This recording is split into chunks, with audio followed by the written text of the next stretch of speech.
New book from Peabody and Emmy Award-winning journalist, our colleague, NBC correspondent Antonia Hilton, about the history of one of the nation's last segregated asylums. In March of 1911, officials marched 12 black men who were suffering with mental illness into the heart of a forest in Anne Arundel County, Maryland. They cleared roads, they poured cement, they harvested tobacco, and helped to build an entire asylum. And at the end of construction, they were among its very first patients. Shalom. I would like to give all honor, glory, and praises to YAHAWAH BAHASHAM YAHAWASHI BAHASHAM RAKAKWADASH. I would like to give double honors to the apostles and the elders of Great Millstone. Salutations to all you sister Akim, pushing this word across the four corners of the world. And after this video, you're going to see another video of MSNBC covering a small segment of this book called Madness, Race, and Insanity in a Jim Crow Asylum, which was written by Antonia Hilton, a so-called black woman. So within this book, she uncovered the gut-wrenching conditions of a Maryland segregated asylum in 1911, when you had so-called black men were forced to build their own mental treatment facility. And those same so-called black men were the asylum's first patients. Then that mental asylum grew into thousands of so-called black Americans. And you should already know that the staff were so-called white people, where they were also understaffed. So you can just imagine the inhumane acts that was going on throughout that mental asylum throughout those years, because it just closed in 2004. And throughout that video in the comment section, I was just reading different comments about it. And you had one in particular of a so-called black woman stated how the elders used to tell her, you do not want to go to Crownsville, Maryland, referring to where that mental asylum were once at. And how she stated that if you're near that property, it has a very eerie feeling. And this is your history, America, which is codified within the scriptures as Babylon the Great. And all this dirt, your dark history, your lies, your inhumane acts, evil and wickedness that you have done, especially upon the Most High's chosen people, the biblical Israelites, who are you so-called Negroes, Latinos, Hispanics, and Native Americans, everything's coming out to the light within the closing of your chapter within rulership, referring to the biblical Edomites, who are the so-called Caucasian race in today's time. So everything's coming out to the light, which is biblical prophecy. So before this horror movie or this chapter ends, YAHAWAH BAHASHAM YAHAWASHI is bringing everything out to the forefront. So therefore, they can be justified by terrorizing America and bringing it to an end, along with you so-called white people's rulership, who are the biblical Edomites. And that takes me right to Luke 8:17. For nothing is secret that should not be made manifest, neither anything hid that should not be known and come abroad.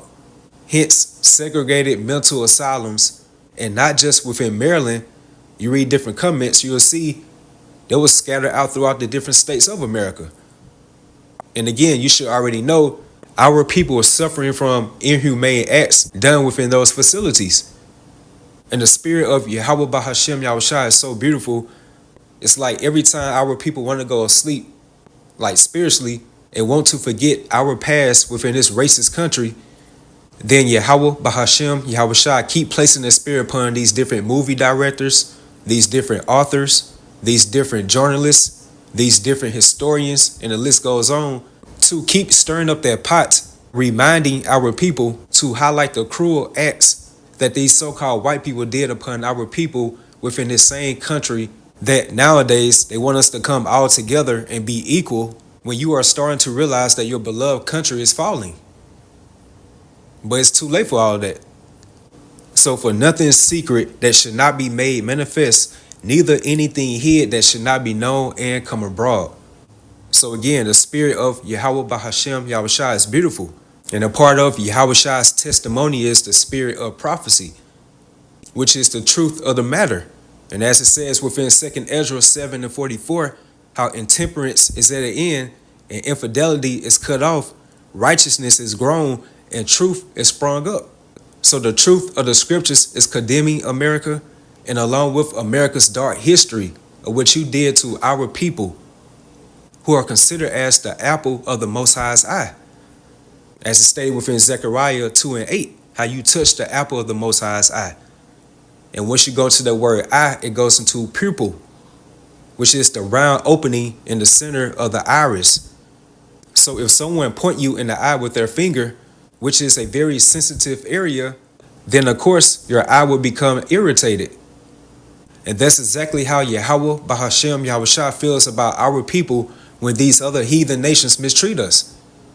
But you powerful Edomites within America and you other powerful heathen nations, you forgot that you touched a made people. And of course, across the four corners of the world as well. But to mainly highlight America, which is Babylon the Great, according to the Holy Scriptures, America is the focal point of end time prophecies. And that takes me right to Habakkuk 2:16. Thou art filled with shame for glory, drink thou also, and let thy foreskin be uncovered.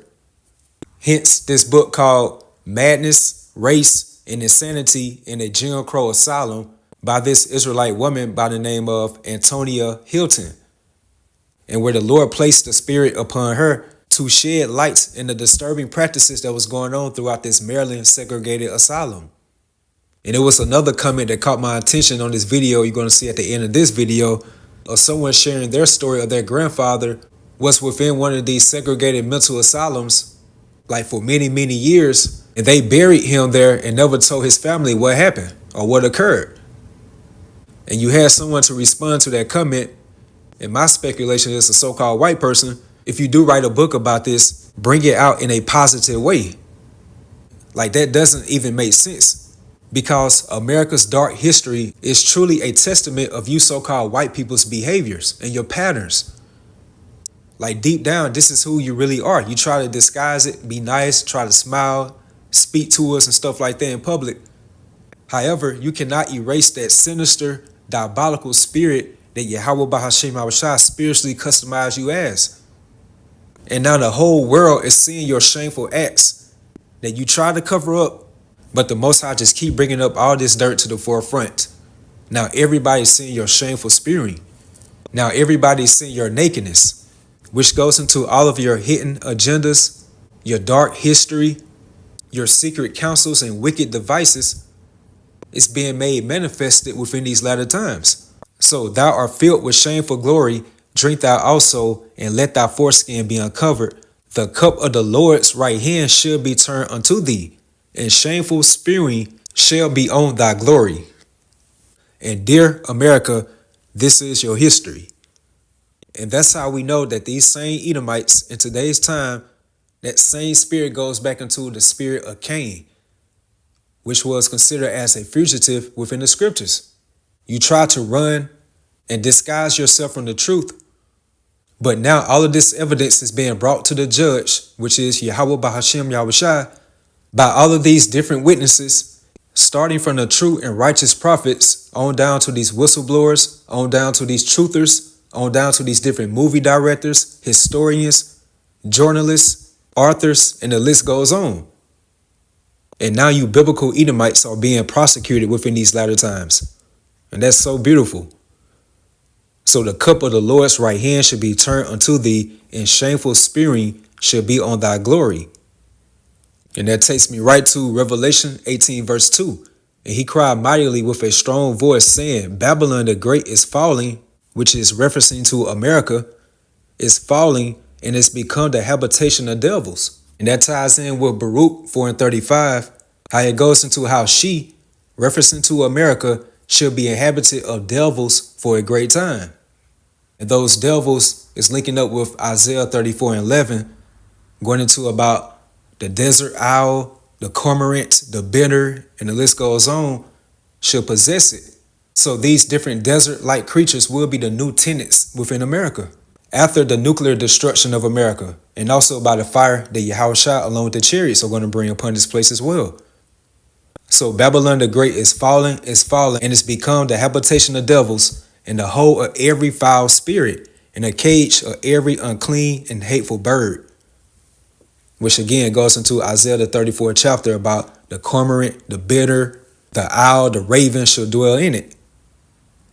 Verse 3, for all nations have drunk of the wine of the wrath of her fornication, which goes into America's democracy, aka that westernization, which has spiritually intoxicated all these nations around the four corners of the world. And the kings of the earth have committed fornication with her, and that fornication really goes into that spiritual adultery, aka immorality. And the merchants of the earth are waxed rich through the abundance of her delicacies.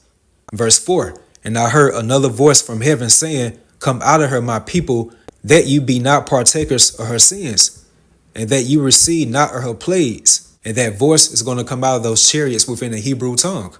And the only ones who are going to hear that voice are the elect of the nation of Israel.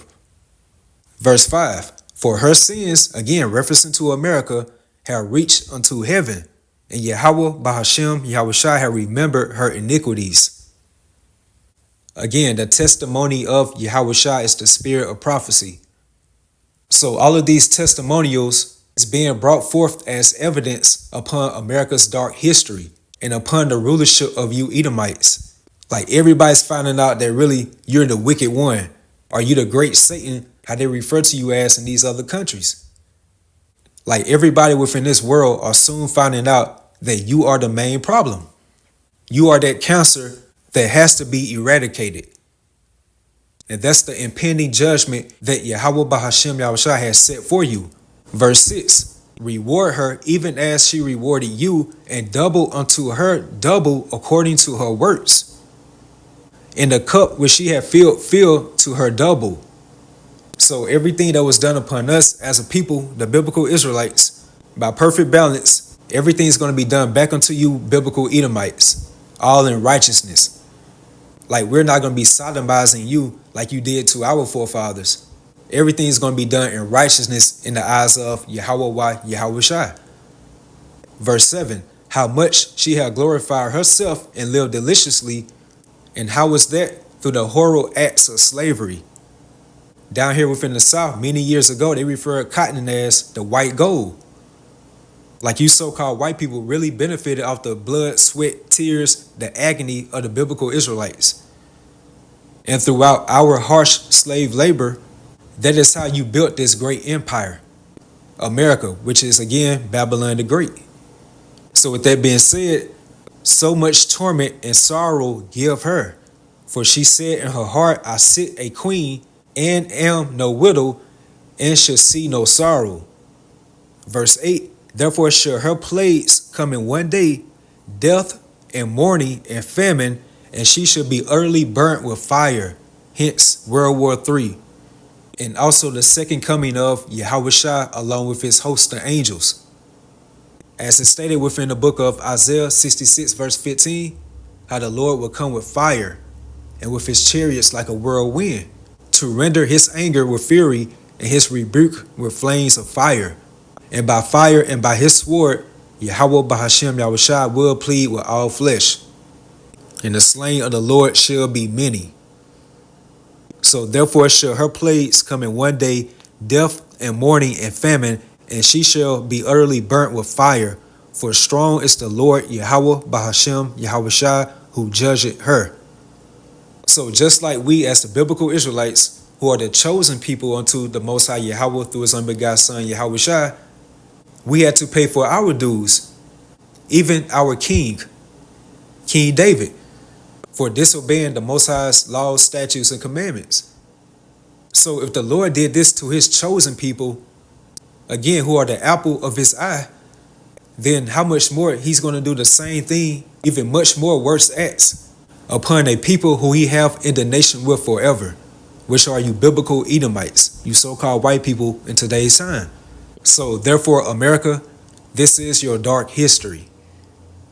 And with that, hopefully you all edify, you all stay strong, keep pushing forward. Shalom. Thousands of black patients came through that overcrowded, understaffed hospital, and many died there. The new book is titled Madness, Race and Insanity in a Jim Crow Asylum, and Antonia joins us now. Antonia, it's great to see you. Congratulations on this book. Thank you. It is at once extraordinary and gut-wrenching and appalling story to read through. So tell a little bit more about what you said there, which is how this came to be in the first place. Those people who were, as you said, marched into the woods in 1911 to build their own asylum. Well, at the time, the Jim Crow system really impacted everything, even hospitals, although that's not usually the site we think of. We think of water fountains and schools, but mental health care too. And so the state of Maryland decided that Black patients were the only patients who would have to build themselves a therapeutic facility before they could benefit from it. So they bring groups of patients into the woods and they build what you just saw there from the ground up and then become the patients. And at its height, there were 2,700 patients, hundreds of employees living there. And in those early years, it was all Black patients, all white staff. It's not until the 50s and 60s that you start to see real change as more and more Black Marylanders get opportunities to work there and start to slowly change the culture and change healthcare outcomes. And this story really takes you through it all from 1911 all the way up to present day. It didn't close until 2004, which is within all of our lifetimes. Yeah. And I think people don't think about that often, how close this history is. And part of the power of this book is it is the story of America along the way, too, which is to say that there was this idea out there after emancipation that these Black men and women had gone mad in some way, that they were vagrants in America and they needed to be institutionalized. Doctors wrote about this stuff openly. They would debate in medical journals. They would talk about it at conferences. This idea that emancipation had been a mistake and Black people couldn't handle the responsibility of being free and dealing with everyday life. And that's what informed the decision to create these separate institutions and then treat those institutions very differently than they treated all of the other similar hospitals around the state of Maryland. And what I show in the book is that even as attitudes change, that initial founding and all of the kinds of logistical and financial decisions they make because of those beliefs at the outset, they continue to impact the hospital all the way until 2004. It's underfunded continually, even as people come and they're doing everything they can to save patient lives. They have less resources and less support from the government because of some of the decisions that were made in the earliest days. Antonia, Simone has a question for you in Washington. Simone? Antonia, congratulations. I am so excited about this book, and it couldn't come at a better time. You talk about how the hospital closed in 2004, but just recently the hospital has been reimagined, if you will, and reopened in Maryland, and it's not lost on me that it's happening under the leadership of a Black governor, the only Black governor in the country, Wes Moore. Talk about Crownsville 2.0, for lack of a better term, if you will. I know you got a tour of the facility. We did. NBC got the exclusive tour of the entire property just a few days ago. And this is really unlike any other public historical project. Over the course of the next few years, Anne Arundel County is going to turn that land that you just saw there from this sad chapter from the dilapidated buildings that you saw into a massive memorial park that people from all over the state and outside of the state will be able to come and enjoy. There will be mental health treatment spaces, biking paths, public gardens that kids and elderly community members are going to be able to use. And the entire idea is to finally have a true space of healing and to not run away from, not shy away from, but to recognize what truly happened there. So they're going to have storyboards and a small museum. You know, all of this is going to take several years' time, but the park and the actual green space side of this should be available relatively soon. And there's immense excitement on the ground there in Maryland. And I think people have a lot of questions for Governor Moore and also for County Executive Pittman, who's working with him on all of this, about what this could mean for Maryland. And they're taking people's feedback. They want to know, what do people believe a mental health treatment space, a community space like this, what could it actually look like? What could it represent to you? So that's certainly encouraging for the future. But let's take a look one more time back into the past. I mean, it's such an extraordinarily racist setup. But tell us about the day-to-day horrors that some of the people who were there had to experience. Well, in those earliest years, patients were really left on these overcrowded wards. They were left to sleep on straw ticks. They were out on open porches often. There was very little in the way of actual therapy. And the institution was notorious for racial violence, so staff on patient violence. And in the 50s and 60s, you start to see that shift because some of the very first, mostly Black women arrive, and they start to stop white colleagues from doing that to the patients. They start to bring in clothing and shoes and belts for patients who had been left unclothed for years. And they start to investigate their mistreatment and call their family members. I mean, very simple acts of kindness, right? None of what I just described is rocket science. But they started calling family and getting those patients reconnected with loved ones so that they could get out. People were there for 20, 30, 40 years in some cases, something that we can't really imagine doing today, but this is a very recent history. You've done such a great job to shine a light on a story most Americans don't know anything about, which, as I said, tells the difficult history of the country.